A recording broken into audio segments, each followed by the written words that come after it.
విషయాలు తెలిసాయి నాకు. తను ఇదివరకే చాలా మంది బాయ్ ఫ్రెండ్స్ ని మెయింటైన్ చేయడం కానీ 24 ఇయర్స్ పెళ్లి చేసుకోవటం, పెళ్లి అయిన తర్వాత కొన్ని విషయాలు తెలియటం, విషయాలు తెలిసిన తర్వాత ఇంక ఉండాలనుకోకపోవటం. అంటే మేము ఇంకా పెళ్లి చేసుకున్నట్టు ఇంకా ఎవరికి తెలియదు. మీ ఇష్టానికి మీరు చేసేసుకోవటం, మీ ఇష్టానికి మీకు సమస్యలు క్రియేట్ అవటం, మీ ఇష్టానికి మీరు విడిపోవటం, నాకు ఉండాలని లేదు. ఖరాఖండిగా చెప్తున్నారు మీరు, ఆలోచన అంటూ లేకుండా.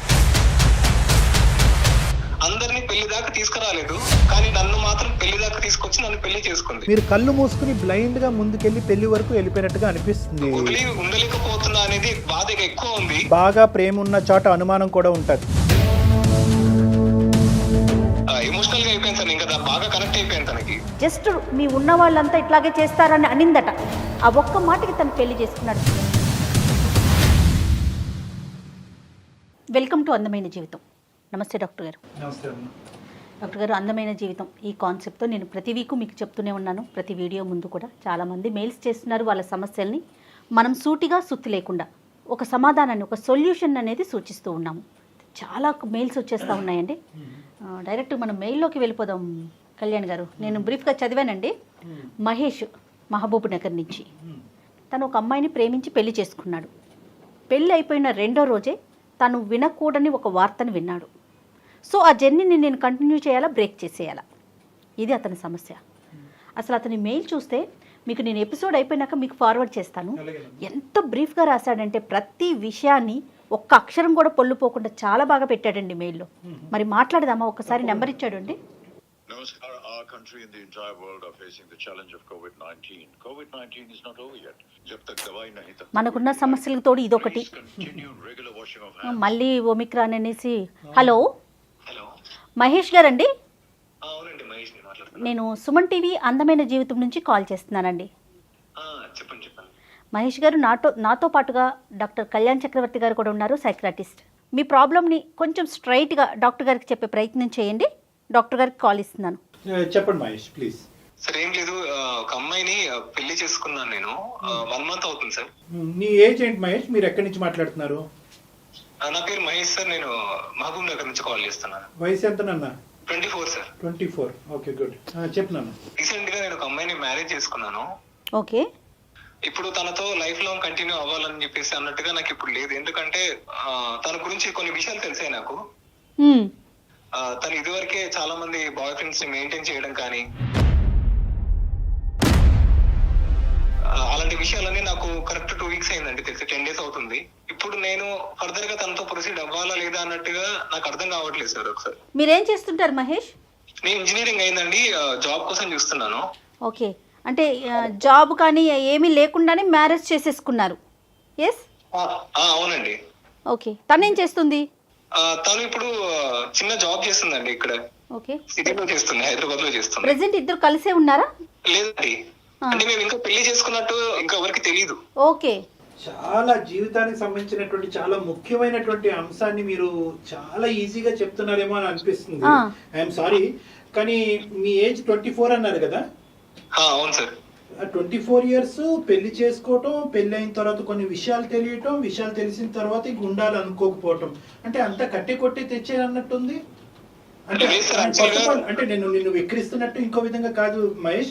Is this infatuation or true love? Attraction అయితే కాదు సార్, డెఫినెట్ గా. ఎందుకంటే మేము 3 years నుంచి లవ్ చేసుకుంటున్నాం. ఇంజనీరింగ్ ఫస్ట్ ఇయర్ ఎండింగ్ లో ఉన్నప్పుడు నేను తనకు ప్రపోజ్ చేశాను. రైట్. తను కూడా యాక్సెప్ట్ ఈజీగా తొందరగా చేసేసింది అనమాట. ఎలాంటి నో అనేది, అలాంటి టైం తీసుకోవడం కానీ అలాంటివి ఏమీ చేయలేదు అనమాట. తను వెంటనే ఓకే చెప్పేసింది. తను అప్పుడు నన్ను మధ్యలో మీట్ అవ్వడం కానీ, ఏదో ఒక పార్టీస్ కి ఫంక్షన్స్ కి వెళ్ళినప్పుడు కానీ, తను నన్ను మీట్ అవ్వడం కానీ, ఫ్రెండ్స్ తో గ్యాదర్ అయినప్పుడు కానీ తను నన్ను కలిసేది. సో క్లోజ్ గా మూవ్ అయ్యేది అనమాట నాతో. సో నేను అలా తనకి ప్రపోజ్ చేశాను. తను ఓకే అనేసింది. 3 years మేము కంటిన్యూగా మంచిగానే ఉన్నాము.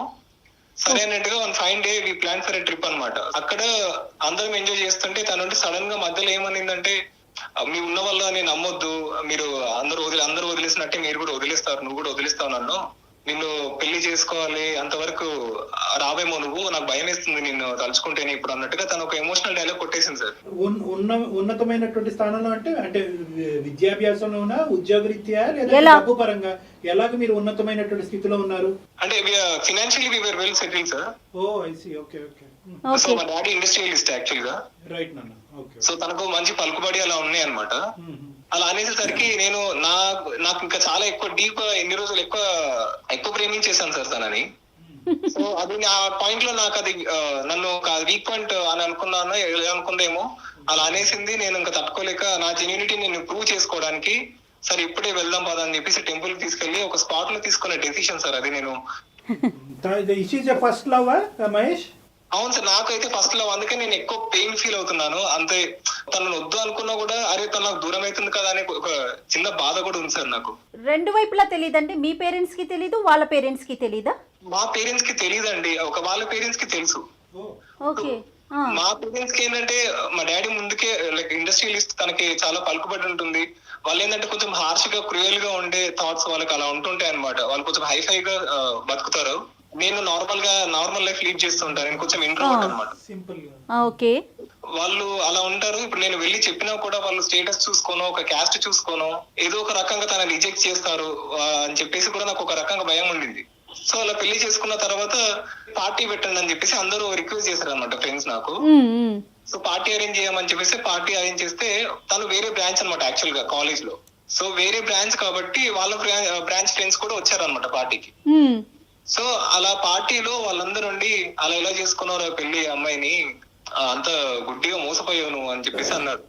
మీరు అబద్ధాలు చెప్తున్నానని అనే అలా అనేసరికి వాళ్ళు ఇంకొక అతనికి ఫోన్ చేసి మీ ముందే నా ముందే కాల్ ఇలా స్పీకర్ ఆన్ చేసి పెడితే పిచ్చి బూతులు తిడుతున్నాడు సార్ తను. నేను అది నాకు ఇంకా సహించలేకపోతున్నాను ఆ కోపాన్ని, నాకు ఆ టైంకి వచ్చిన కోపాన్ని. ఫస్ట్ కోపం వచ్చింది సరే అని వాళ్ళు ప్రూఫ్స్ తో సహా ఇంతవరకు తను 2-3 లవ్ లో ఉండి డేటింగ్ అన్ని అయిపోయామంట తంది. అందరినీ పెళ్లి దాకా తీసుకురాలేదు, కానీ నన్ను మాత్రం పెళ్లి దాకా తీసుకొచ్చి నన్ను పెళ్లి చేసుకుంది. ఇప్పుడు జీవితానికి సంబంధించినటువంటి ఒక పెద్ద నిర్ణయం ఆల్రెడీ తీసేసుకున్నారు. ఆ నిర్ణయానికి మించినటువంటి ఇంకా పెద్ద నిర్ణయం ఇప్పుడు తీసుకోబోతున్నారు. ఇప్పటికైనా కూడా ఆ అమ్మాయి ఫేస్ టు ఫేస్ కూర్చుని ఏంటి ఇలా వినిపించినవి నిజాలా అబద్ధాలా, నిజాలైనా నాకు ఓకే అబద్ధాలైనా నాకు ఓకే అనేటటువంటి ఒక కంఫర్ట్ జోన్ లోకి తను తీసుకెళ్లి అడగాల్సినటువంటి అవసరం అయితే ఉందిగా? సార్ ఉంది, కానీ ఏంటంటే మాట్లాడితే తను మళ్ళీ ఎక్కడ దూరం అయిపోతుందో అన్నట్టుగా అనిపిస్తుంది సార్. తను నాకు కావాలి అనే ఒక పాయింట్ లో ఉంది. దగ్గరికి వచ్చినప్పుడు ఒక రకమైన ఇబ్బంది ఉంది సార్ నాకు. చాలా బేస్ లైన్ లో చాలా తప్పిదాలు ఉన్నాయి. ద సీక్రెసీ అంటే ఒక ప్రేమించేటప్పుడు ఇంత సీక్రెసీ మెయింటైన్ చేయవలసినటువంటి అవసరం ఉంది. ఓకే, తల్లిదండ్రులు ఉన్నతమైనటువంటి స్థాయిలో ఉన్నారు, ఆర్థికంగా ఒక ఇందులో ఉన్నారు కాబట్టి బహుశా వాళ్ళు ఒప్పుకోరు అనేటటువంటి భయంతో చాలా మంది పిల్లలు తల్లిదండ్రుల నుంచి ఎన్ని రోజులు మసిపూసి మారేడికాయ చేస్తారు కళ్యాణ్ గారు? అది కరెక్టే. పెళ్లి అనే విషయాన్ని ఎన్ని రోజులు దాచగలుగుతారు? అది చాలా మంది ఏంటంటే అమ్మాయిలైనా అబ్బాయిలైనా ఆ చివరి నిమిషం వరకు తీసుకెళ్లి ఆ తల్లిదండ్రులకు ఒక బ్రేకింగ్ న్యూస్ చెప్తా ఉంటారు. అప్పుడు తల్లిదండ్రులు విపరీతమైనటువంటి ఒత్తిడి పెడతా ఉంటారు. ఇటువైపు అబ్బాయినైనా కానీ ఇటువైపు అమ్మాయినైనా వదిలేస్తారు. సో ఇప్పుడు నేను చెప్పేది ఏంటంటే మహేష్, కొన్ని కీలకమైనటువంటి తప్పిదాలు ఉన్నాయి. ఒకటి, ఒక ప్రేమించేటప్పుడు ఇంత సీక్రెసీ మెయింటైన్ చేయవలసినటువంటి అవసరం లేదు. ఇక్కడ ఏంటంటే మీ తల్లిదండ్రులను సీక్రెట్ గా మెయింటైన్ చేశారు, ఎంత కాదనుకున్నా కూడా మీ స్నేహితుల దగ్గర నుంచి కూడా మీరు సీక్రెసీ మెయింటైన్ చేశారు. కాబట్టి ఈ తర్వాత పార్టీలో పరిచయం అయినటువంటి వాళ్ళందరూ కూడా అమ్మాయి ఇలాంటిదిరా అలాంటిదిరా అని చెప్పారు. అంటే ఇప్పటికీ కూడా నేను అనుకునేది ఏంటంటే, అంటే నేను ఎప్పుడు ఆప్టిమిస్టిక్ థింకర్, నాలాగా మీరు ఉండాలని నేను అనుకోవట్లేదు. నేనేమంటానంటే బహుశా ఈ ఫ్రెండ్స్ అందరూ కూడా అబద్ధాలు చెప్తున్నారేమో అనేది ఆ కోణంలో ఎప్పుడైనా ఆలోచించారా మీరు మహేష్? నేను ఫస్ట్ నమ్మలేదు సార్, నేను చెప్తున్నాను కదా, నాకు చాలా కోపం వచ్చేసింది ఫస్ట్ లో. కానీ తర్వాత వాళ్ళు కలిసి దిగిన ఫోటోస్, వాళ్ళు ఎంజాయ్ చేసిన విషయాలు కూడా నాకు చెప్పిన తర్వాత చాలా బాధ చేసింది సార్ ఆ టైంలో, ఆ మూమెంట్ లో. మహేష్, ఇక్కడ ఇంకొక విషయం మహేష్, ఒకటి ఆలోచించండి. ఒక వ్యక్తి మీద జలస్ అనేది క్రియేట్ అయితే దాన్ని మనం ఏ లెవెల్కైనా తీసుకెళ్లొచ్చు. ఇప్పుడు టెక్నాలజీ విపరీతంగా పెరిగిపోయింది. ఒక్కసారి ఆ వైపు నుంచి ఆలోచించండి మీరు. తను వేరే ఏమంటారు, కొన్నిసార్లు నాకు అనుమానం వచ్చినా కూడా నేను పట్టించుకోలేదని కూడా చెప్పాను కదా. సో ఆ అనుమానానికి అప్పుడు నేను అనుమానించకపోవడానికి ఇప్పుడు వీళ్ళు చెప్పిన దానికి ఎక్కడో కనెక్ట్ అయినట్టుగా నాకు అనిపించినాయండి. సో తన ఫ్రీక్వెంట్ గా మళ్ళీ చేయడం అనేది నాకు అక్కడ కనెక్ట్ అయిపోయింది అనమాట. నేను అక్కడ బలంగా నమ్మాలి అన్నట్టుగా అయిపోయింది. సింపుల్ గా చెప్పాలి అంటే కనుక ఒక ఉడికెత్తేటటువంటి రక్తం అంటారు, ఏదో అంటారు చూడండి, ఆ ఎనర్జీ మీలో కనిపించింది. అంటే ఆ ఇంపల్సివిటీ కనిపించింది, ఆ తొందరపాటుతనం కనిపించింది. ఓకే, దీని అంతటికీ కారణం నా ప్రేమ చాలా స్వచ్ఛమైంది, బలమైంది, 3 సంవత్సరాల పాటు నేను ఇంకో ప్రేమ అనేటువంటి నా జీవితంలో లేదు, this is the first and only love గా మీరు ముందుకెళ్ళటం అనేది మేము అందరూ అప్రిషియేట్ చేసినా కూడా సరే. మాకు ఇప్పుడు ఏమనిపిస్తుంది అంటే బహుశా ఈ ప్రేమ అనేటటువంటిది కొంతవరకు కొన్ని అంశాలని తీసి పక్కన పెట్టేసి మీరు కళ్ళు మూసుకుని బ్లైండ్ గా ముందుకెళ్ళి పెళ్లి వరకు వెళ్ళిపోయినట్టుగా అనిపిస్తుంది మహేష్. బ్లైండ్ గా వెళ్ళడం అనేది కాదు కదా సార్, ఎందుకంటే 3 years నుంచి నేను ఎంత లవ్ చేశానో తనకు తెలుసు, తను నాకు అంత లవ్ చూపించింది కూడా. తను ఇప్పుడు అది నిజం కాదు అంటే అలా జరిగింది. మరి నా దగ్గర వచ్చేసరికి తను ఎలాంటి వర్క్ ఇంకా ఎవరిని కలవట్లేదు, ఏమీ చేయట్లేదు. నాకు ఒక డైలమాలో ఉండిపోతున్నాను. మరి నా దగ్గర నిజంగానే అనిపించిందా? మహేష్, ఇక్కడ two very important questions that will decide your life. మీ జీవిత ప్రయాణాన్ని డిసైడ్ చేసే రెండు ముఖ్యమైనటువంటి అంశాలు. ఒకటి, 3 సంవత్సరాల పాటు స్వచ్ఛంగా నేను ప్రేమించాను కాబట్టి బహుశా నాకు సంబంధించినటువంటి ఈ వ్యక్తి యొక్క గతం గురించి నాకు అనవసరం. బహుశా గతంలో ఇన్ఫాక్చుయేషన్స్ అయి ఉండొచ్చు, అట్రాక్షన్స్ అయి ఉండొచ్చు, ప్రేమ అయి ఉండొచ్చు, ప్రేమలో ఈ అమ్మాయి తప్పు వల్ల బయటకు వచ్చి ఉండొచ్చు, లేదంటే అవతల వ్యక్తి యొక్క తప్పు వల్ల బయటకు వచ్చి ఉండొచ్చు, లేదంటే ఇద్దరు మ్యాచ్ అవ్వకపోవటం వల్ల విడిపోయి అయి ఉండొచ్చు. కానీ మీతో పాటు జీవితాంతం ఈ అమ్మాయి ప్రయాణం చేయడానికి నిర్ణయించుకున్న తర్వాతే ముందుకు వచ్చింది అని అనుకునే ఆలోచనతో ప్రేమించినందుకు ఈ అమ్మాయితో గతాన్ని పక్కన పెట్టి ముందుకు వెళ్ళటం అన్నది ఒక అంశం. రెండోది ఏంటంటే ముందు తెలియవలసినటువంటి అంశాలు తర్వాత తెలిసినాయి కాబట్టి ఇప్పటికైనా కూడా ఏం మించిపోలేదు. నా తల్లిదండ్రులకి చెప్తాను, లేదంటే నాకు తెలిసిన అందరికీ చెప్తాను. ఆ అమ్మాయికి వెళ్ళి నేను ఎక్స్ప్లెయిన్ చేస్తాను ఎందుకు ఈ ప్రేమ అనేటటువంటిది, ఈ పెళ్లి అనేటువంటిది వర్కౌట్ అవుతాం అని చెప్పి విడిపోవటం, దూరం అవటం. ఈ రెండిట్లో నీకు ఏది ఎక్కువ లైట్ కనిపిస్తుంది, ఏది ఎక్కువ ఒక క్లారిటీ వస్తుంది మీకు? సార్, క్లారిటీ కన్నా ఇప్పుడు నేను మీరు చెప్పినట్టు ఆ సెకండ్ది మీ పేరెంట్స్ కి చెప్తే అంత నార్మల్ గా ఉంటుంది అంటే, కానీ తనను మర్చిపోవాలనుకుంటున్నా. కానీ ఏంటంటే చాలా డెలికేట్ గా చూసుకున్నాను సార్ నేను తనని, అంత సున్నితంగా అంత సెన్సిటివ్ గా చూసుకున్న తనని. నాకు ఇంట్రోవర్ట్ అంటే మీకు తెలుసు కదా సార్, నేను అసలు ఎవరితో మాట్లాడితే ఇంటాక్ట్ అవ్వకపోయేవాడిని. అంత సైలెంట్ గా ఉండే వాళ్ళు ఒకరిని ఇష్టపడ్డారంటే మొత్తం ఫోకస్ అంతా వాళ్ళ మీద ఉంటుంది. సరే బయటకు వెళ్ళి కొంచెం జల్సాలు చేద్దాం, టైం పాస్ చేద్దాం, అలా కూడా కాదు సార్. నేను బాగా ప్రేమ ఉన్న చోట అనుమానం కూడా ఉంటుంది. ఇది జాగ్రత్తగా గుర్తుపెట్టుకోండి. మీకు ప్రేమ ఎంత ఎక్కువ ఉందో ఇప్పుడు ఈ సంఘటనలు తెలిసిన తర్వాత అనుమానం అన్నది కూడా వస్తుంది. నా అనేటటువంటి మనిషి ఎప్పుడు కరెక్ట్గా ఉండాలి, ఫ్రెష్గా ఉండాలి, ఒరిజినల్గా ఉండాలి అనేటటువంటి అభిప్రాయం ప్రతి ప్రేమించేటటువంటి వ్యక్తికి వస్తుంది. బహుశా ఈ అంశాలన్నీ నీకు తెలియకుండా ఎప్పుడో జీవితంలో ఎక్కడో తెలుసుంటే కనుక అప్పుడు నువ్వు ఏం నిర్ణయం తీసుకునేవాడు అనేది వేరే విషయం. కానీ ప్రేమించుకునేటటువంటి కొత్తలో బాండింగ్ అనేటటువంటిది చాలా బాగుంటుంది. తర్వాత జీవితం కొంతకాలం ముందుకు వెళ్ళిన తర్వాత ఏదో ఒక ప్రశ్నకి సమాధానం కనుక్కోవాలి అనేటటువంటి ఆలోచనతో ప్రశ్న మీద ప్రశ్న రావడంతో అది అనుమానం కింద మారుతూ ఉంటుంది.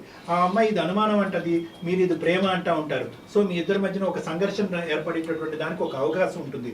ఈ ప్రేమ అనేటటువంటిది అనుమానం అనేటటువంటి సబ్జెక్ట్ కానీ, ఈ అమ్మాయికి సంబంధించినటువంటి గతం అనేటటువంటి సబ్జెక్ట్ని కానీ కంప్లీట్గా కప్పిపుచ్చేటటువంటి పరిస్థితి ఉంటే ఖచ్చితంగా మీరు ముందుకెళ్ళటం మంచిది. ఒకప్పుడు లేదు సార్, ఒక పక్క నుంచి ప్రేమను కాపాడుకోవాలి, ఈ పెళ్లిని కాపాడుకోవాలనే ఆలోచన ఒక పక్క నుంచి, ఇంకొక పక్క నుంచి ఎందుకు ఇలా అయింది, ఈ అమ్మాయి నన్ను ఎందుకు ఇలా చేసింది, రానున్న రోజుల్లో ఇలాగే చేయకుండా ఉంటుందా, అందరూ ఎంతో మంది మగవాళ్ళతో ఆడుకునేటటువంటి ఈ అమ్మాయి నాతో కూడా ఆడుకుంటుందా అనేటటువంటి ప్రశ్నలతో ఉంటే కనుక నేను ఆప్షన్ ఏలో చెప్పినటువంటి ప్రయాణం చాలా కష్టం అవుతుంది. నీకే కాదు, ఆ అమ్మాయికి కూడా చాలా కష్టం అవుతుంది. 2 పడవల మీద కాళ్ళు వేయటం చాలా కష్టం మహేష్. మీరు చాలా క్లియర్ గా ఆలోచించుకోండి. మీ వైపు అంటే మీకు పాజిటివ్ గా మీ వైపు ఉన్న విషయాల్ని మాత్రమే చెప్తున్నారు. ఇంకొక కోణంలో కూడా ఆలోచించండి. మీకు ఉద్యోగం లేదు, మీ పేరెంట్స్ కి తెలీదు, ఆ అమ్మాయి పేరెంట్స్ కి తెలీదు, ఎవరికి చెప్పకుండా ప్రేమించుకున్నారు, పెళ్లి కూడా చేసుకున్నారు, విడిపోతాం అంటున్నారు. ఏంటండి పెళ్ళంటే? కాదు మహేష్, పెళ్ళంటే ఏంటి? మన ఇష్టమేనా? మనం చేసుకోవటం, మనకు నచ్చకపోతే 2వ రోజు 3వ రోజు 10వ రోజు విడిపోవటమేనా? ఇంకా సమస్యకి పరిష్కారాలు లేవా? ఇంకా పెళ్ళిళ్ళు ఎందుకు? మీ ఇష్టానికి మీరు చేసేసుకోవటం, మీ ఇష్టానికి మీకు సమస్యలు క్రియేట్ అవటం, మీ ఇష్టానికి మీరు విడిపోవటం. నాకు ఉండాలని లేదు, ఖరాఖండిగా చెప్తున్నారు మీరు, ఆలోచన అంటూ లేకుండా. రెండో వైపు ఆలోచించరా మీరు? ఉండాలని ఉందా, విడిపోవాలని ఉందా మహేష్? వదిలి ఉండలేకపోతున్నా అనేది బాధ ఎక్కువ ఉంది. తను సరే తను అదే చేసింది, అలా విషయం యాక్సెప్ట్ చేయాలా వద్దా అనేది నాకు ఇంకా అర్థం కాదు. అసలు రెండో తనే చెప్తున్నారు కదా డాక్టర్ గారు.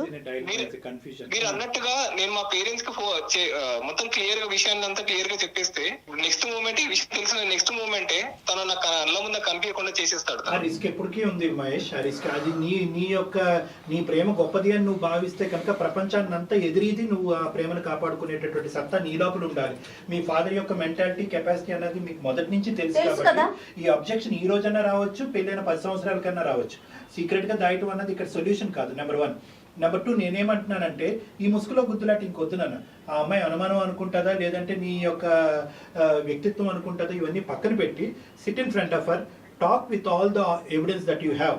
అంటే నీ దగ్గర ఉండేటటువంటి ఆధారాలన్నీ బట్టి నిన్ను అనుమానిస్తున్నట్టుగా కాదు, నీ గతం గురించి నేను కొంతవరకు తెలుసుకోవాలని అనుకుంటున్నాను, నువ్వు మారేవా లేదా అనేటువంటిది అర్థం చేసుకోవాలని అనుకుంటున్నాను. మోస్ట్ ఇంపార్టెంట్లీ నేను ఇది నిన్ను అనుమానించడం కాదు, నీ గతంలో ఈ సంఘటనలు జరగడానికి ముఖ్య కారణం ఏంటి అన్నది తెలుసుకునేటువంటి మన ప్రయాణం మొదలయ్యే ముందు I want to know these facts అని చెప్పి ఆ అమ్మాయితో ఓపెన్ గా డిస్కషన్ చేయకుండా నువ్వు ఎటువంటి నిర్ణయం తీసుకోలేవు. ఖచ్చితంగా మాట్లాడాల్సింది.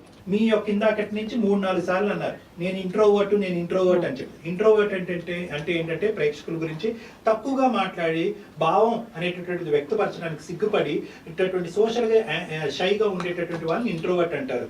ఈ ఇంట్రోవర్ట్నెస్ అనేది మిగతా సందర్భాల్లో పని చేసినా పని చేయకపోయినా ఈ సందర్భంలో మాత్రం అస్సలు పని చేయదు. అదేమి మనం స్పెషల్ క్వాలిఫికేషన్ గా భావించాల్సిన అవసరం లేదు. మీరు మనసు విప్పి మాట్లాడాలి, ఆలోచనతో మాట్లాడాలి. ఎందుకంటే మీరు ఇప్పటి వరకు చేసినటువంటి తొందరపాటుతనం అనేటటువంటి చర్యలు ఈ రోజు మీరు మాట్లాడకపోవటం వల్ల మీకు అమ్మాయికి సమస్యాత్మకంగా జీవితం అంతా కూడా నరకయాతన అనుభవించేటటువంటి పరిస్థితికి రాకుండా ఉండాలంటే ఫస్ట్ మీరు మాట్లాడాలి.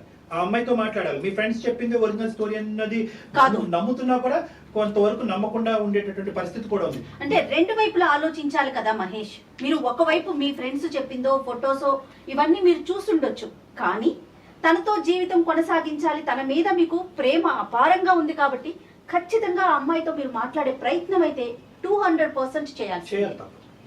తనతో 2 సార్లు ఇలా మాట్లాడడానికి ప్రయత్నించాను సార్, కానీ తను అంటే తన దగ్గరికి వెళ్ళినప్పుడు నాకు ఒక రకమైన అన్కంఫర్టబుల్ గా ఫీల్ అయిపోతున్నాను. అరే తను ఇలా ముందు ఒకరిని కలిసింది, ఇప్పుడు నేను తనని ఎలా కలవాలి, ఇప్పుడు లైఫ్ లాంగ్ ఇప్పుడు ఎలా కొనసాగించాలి, తనతో లైఫ్ ని మొత్తం ఎలా జర్నీ స్టార్ట్ చేయాలి. అదే మహేష్ మొత్తం అంతా ఒక కన్ఫ్యూజన్ డైజెస్ట్ చేసుకోలేకపోతున్నారు. Take your time.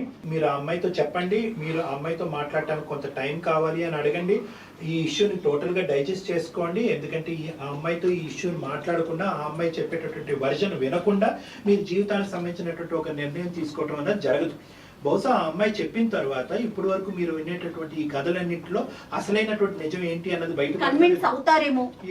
ఏమో మనకు తెలియదు. అంటే బేసిక్లీ మీరే కన్విన్స్ అవ్వచ్చు, లేదంటే కనుక క్లియర్ కట్ గా ఇది మోసం అని అయినా మీకు అర్థం అవ్వచ్చు. మోసం అని ఇక్కడ నేను తనని కూర్చోబెట్టి మాట్లాడినా కూడా తను నా బ్యాక్గ్రౌండ్ చూసి ఇష్టపడి అలాంటి కేసెస్ లో తను ఇప్పుడు కూడా అబద్ధం చెప్పి ఇంకా దాన్ని ముందరికి తీసుకెళ్లదన్న నమ్మకం ఏంటి సార్?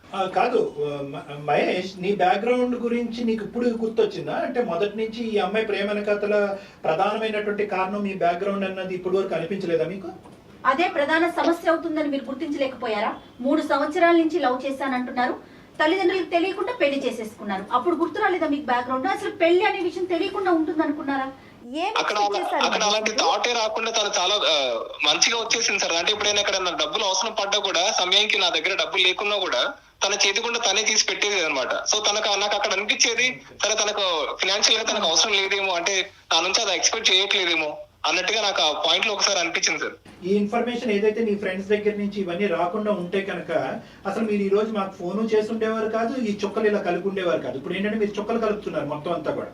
ఏంటంటే అప్పుడు ఇలా అంది, అప్పుడు డబ్బులు ఖర్చు పెట్టింది కాబట్టి నా బ్యాక్గ్రౌండ్ అన్నది. ఇప్పుడు ఇవన్నీ ఈ విశ్లేషణ అంతా కూడా మీ ఫ్రెండ్స్ చెప్పినా చెప్పకపోయినా మీరు తీసుకునేటటువంటి జాగ్రత్తలు మీ జీవితానికి సంబంధించినటువంటి మీ భాగస్వామి మీ బ్యాక్గ్రౌండ్ చూసి ముందుకు వస్తుందా, లేదంటే మిమ్మల్ని ప్రేమించి ముందుకు వస్తుందా అనేది మీరు ముందే చేసుకోవాల్సినటువంటి అవసరం. సరే ఎనీవే, ఇప్పుడు మీరేమంటున్నారంటే ఇప్పుడు వెళ్ళి మా అమ్మాయిని ఎప్పుడో చైనా కూడా అబద్ధం ఆడి మళ్ళీ మోసం ఇంకో రెండోసారి మోసం చేస్తుందేమో అంటే కనుక know that is not going to happen.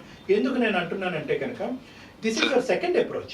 ఇంతకు ముందు ఏంటంటే ఈ ఇన్ఫర్మేషన్ అనేటటువంటిది బ్యాక్గ్రౌండ్ తెలియకుండా ఉన్నటువంటి పరిస్థితి. ఇప్పుడు ఇన్ఫర్మేషన్ తెలిసిన తర్వాత మీరు అడిగే ప్రశ్నకి అని మీరు వినేటటువంటి సమాధానం కానీ ఆచితూచి మీరు అడిగేయడానికి ఒక అవకాశం ఉంటుంది. ఎందుకంటే కనుక ఇంతకు ముందు ఆ అమ్మాయి మాట్లాడినటువంటి తీరు పద్ధతి, ఇప్పుడు మీరు సూటుగా అడిగేటటువంటి ప్రశ్నకి ఆ అమ్మాయి తీరు పద్ధతికి చాలా డిఫరెన్స్ ఉంటుంది.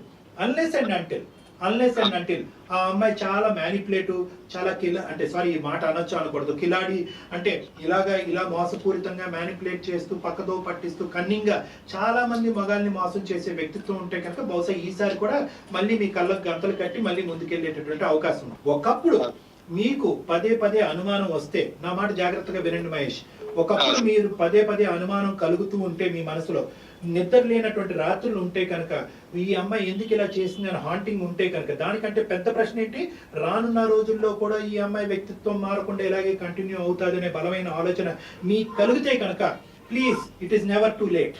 It is never too late. మీ ఆ అమ్మాయికి చెప్పండి, పెద్దలకి చెప్పండి, పెళ్లి జరిగినటువంటి పరిస్థితులు చెప్పండి, అందరూ కూడా ఒక సానుకూలమైనటువంటి వాతావరణంలో దూరం అవడానికే ప్రయత్నం చేయండి. My simple message for you is only one thing.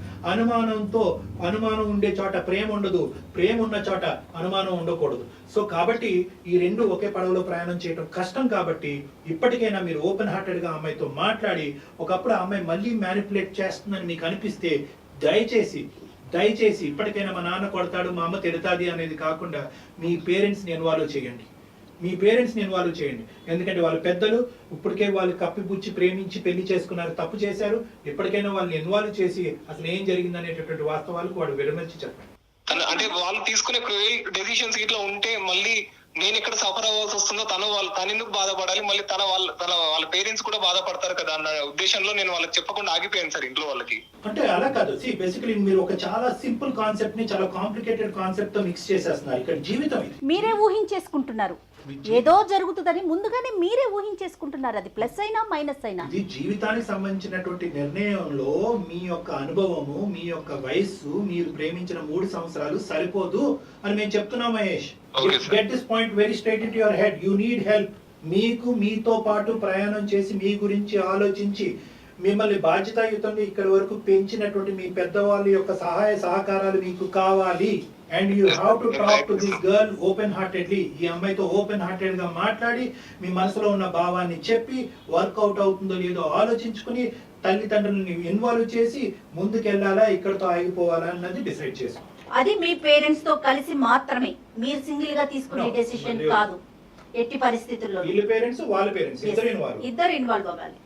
Sir తప్పకుండా మీరు చెప్పినట్టు ప్రయత్నిస్తా సార్. ఒకసారి ఒక అటెంప్ట్ అయితే నేను చేస్తాను. ఆ తర్వాత మరి డెసిషన్స్ అవి ఎలా జరుగుతాయని చెప్పేసి అయితే క్లారిటీ లేదు. ప్రయత్నం చేయండి సార్, ముందు ప్రయత్నం అయితే చేయండి సార్. డెఫినెట్ గా ప్రయత్నిస్తాను. ఓకే మహేష్. ఇంకా ఏమైనా డౌట్స్ ఉంటే మనకి ఈమెయిల్ చేయండి అన్న. సార్ తర్వాత ఏమైనా విషయాలు జరిగినా కూడా మీకు మళ్ళీ ఒకసారి కావాలన్నా మెయిల్ అనేది చేస్తాను sir. Definitely. Thank you Mahesh.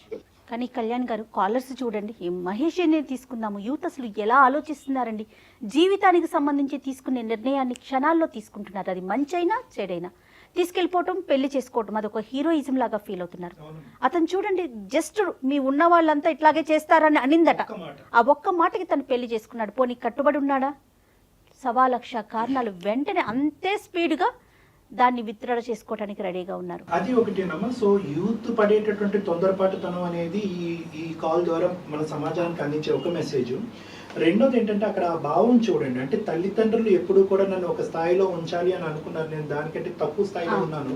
ఎక్కడ ఈ అమ్మాయి అనేటటువంటి మాటని వాళ్ళ తల్లిదండ్రులు నిజం చేస్తారనే భయం కూడా ఈ అబ్బాయిలో ఉంది. సో ఇక్కడ తల్లిదండ్రులకు కూడా ఒక మెసేజ్ అంటే ఏంటంటే, పిల్లలు మనసును అర్థం చేసుకుని పెళ్ళిళ్ళు జరిపించండి.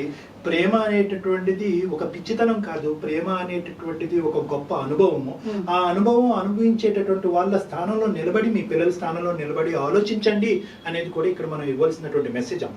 ఎందుకంటే ఈ అబ్బాయి చూస్తే కనుక 3 years లవ్ దాచాడు, ఇప్పుడు మ్యారేజ్ దాస్తున్నాడు, ఇప్పుడు విడిపోవటాన్ని కూడా దాచిపెట్టేటటువంటి ప్రయత్నం చేస్తాడు. అలాగే జరిగిపోవాలని కోరుకుంటున్నాడు తన మాటలను బట్టి.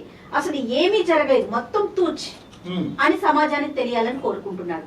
అంటే పెళ్లికి ఉన్న విలువని ఎంత తగ్గించేస్తున్నారా అనిపించేస్తుంది.